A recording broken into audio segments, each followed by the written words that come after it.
कुछ जगह ऐसी थी जहाँ पे आई फेल्ट लाइक कि आप जब गिरने वाले होते हैं या आप अल्लाह ना करे किसी भी एक्सीडेंट किस सिचुएशन में जाने वाले होते हैं, तो आपका जो दिमाग होता है ना वो रिस्क कैलकुलेट करना शुरू कर देता है और वो सोचना शुरू कर देता है ऑलरेडी कि क्या होने वाला है. So there were 2 places actually.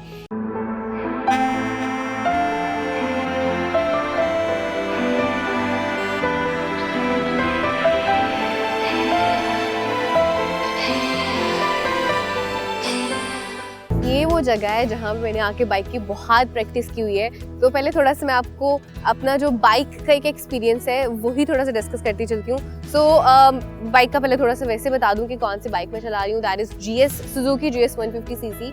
और मेरा बड़ा बेहतरीन एक्सपीरियंस रहा है इसके साथ पूरे साल का. अगर प्राइस रेंज के वाले से बात करें तो बड़ी मुनासिब से प्राइस रेंज है, और अगर वैसे जनरली बात करें ट्रैवलिंग के लिए तो it's very good for the long travels as well. So this was about the bike that I am riding. और उसके अलावा इफ आई जनरली से कि how was the experience so far, so let me tell you. पिछले दिसंबर में यहाँ पे, चूँकि मैं पहले भी बाइक चला रही थी लेकिन कह लें कि उस तरह से आई वॉज नॉट एक्सपीरियंस्ड, लेकिन पिछले दिसंबर में डिस्कवरी राइड की टीम ने specifically we came to this places. यहाँ पर भी हम आते थे and to some other places as well, और हम लोगों ने वहाँ जाके इसकी पहले प्रोफेशनल वे में प्रैक्टिस की. अच्छा, और अगर मैं पहले दिन की और आज के दिन की बात करूँ तो there is a huge difference. शुरू में मुझे उतनी अच्छी बाइक नहीं चलानी आती थी और मैं उतनी कॉन्फिडेंट भी नहीं थी, लेकिन अब it's much much much better. और उसकी वजह यह है कि हमने पूरा साल ट्रैवल किया है, और सिर्फ ट्रैवल नहीं किया, बहुत सारी ऐसी जगह थी जहाँ मैं बहुत ज़्यादा गिरी भी हूँ. अगर हमारे पास डेफिनेटली उसकी वीडियोस की फुटेज हुई तो we definitely gonna show you guys as well. और कुछ जगह ऐसी थी जहाँ पे आई फेल्ट लाइक कि आप जब गिरने वाले होते हैं या आप अल्लाह ना करे किसी भी एक्सीडेंट किस सिचुएशन में जाने वाले होते हैं, तो आपका जो दिमाग होता है ना वो रिस्क कैलकुलेट करना शुरू कर देता है और वो सोचना शुरू कर देता है ऑलरेडी कि क्या होने वाला है. So there were 2 places actually.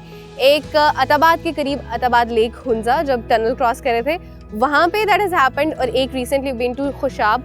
इन 2 जगहों पे मैंने बिल्कुल कैलकुलेट कर लिया था कि अच्छा अभी मैं किसी गाड़ी से टकराऊंगी तो what's gonna be the situation, मेरी कौन सी टांग, कौन सा बाजू, क्या टूटने वाला है. That's already something in my mind which was going on. लेकिन अल्लाह का शुक्र है दोनों बार में, 2 स्पेसिफिक टाइम्स एब्सोल्युटली एक्चुअली दोनों बार में अल्लाह ताला ने बचत कर दी and I got saved.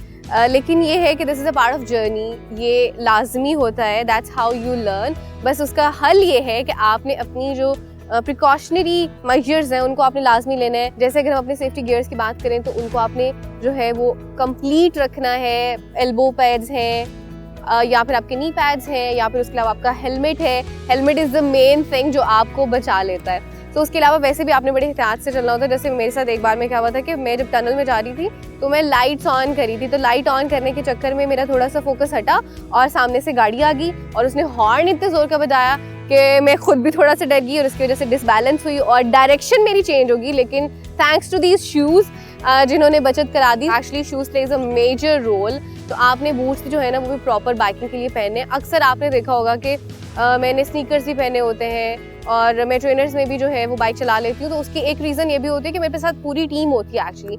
So somehow this is the factor which comes up as well. लेकिन it was amazing experience overall. मैंने अपनी, अगर मैं ओवरऑल जर्नी को देखूँ तो मैंने बहुत कुछ सीखा है बाइक के हवाले से भी थ्रू आउट, और ऐसे ही सीखा है चला चला के, टाइम दे के, गिर के, but actually I have learn. So अगर मैं ज़ीरो से स्टार्ट करके यहाँ तक पहुँच सकती हूँ and I could travel all over Pakistan on my bike as well, तो you guys could do it as well. Specifically girls और लड़कियाँ पूछ रही होती हैं कि मेरी हाइट 5 फीट है या 5'1" है, तो हमारे पैर नहीं लग रहे होते, तो what could we do. So there are lot of girls as well. मेरी हाइट एक्चुअली 5'2" है, तो कुछ बाइक्स ऐसी हैं जिनमें मेरे पैर भी नहीं लगते, but actually it's not about the height, it's about the confidence जो कि आपको प्रैक्टिस से ही और कहने के टाइम देने से ही आता है. सो विद टाइम वो भी चीज़ें जो है वो कोप अप हो जाती हैं. पहला स्टेप जो है वो ये है कि you have to take the courage. आपको बस हिम्मत करनी है और शुरुआत करनी है. बेसिक से स्टार्ट कर लें. आप 70cc से स्टार्ट कर सकते हैं, इवन आप स्कूटी से स्टार्ट कर सकते हैं, मुझे लाइक 49cc भी होती है स्कूटी एंड 60cc भी होती है और फिर ऊपर बढ़ती जाती है. So you could start with a very basic engine और फिर आहिस्ता आहिस्ता with practice you could move on to the bigger engine as well.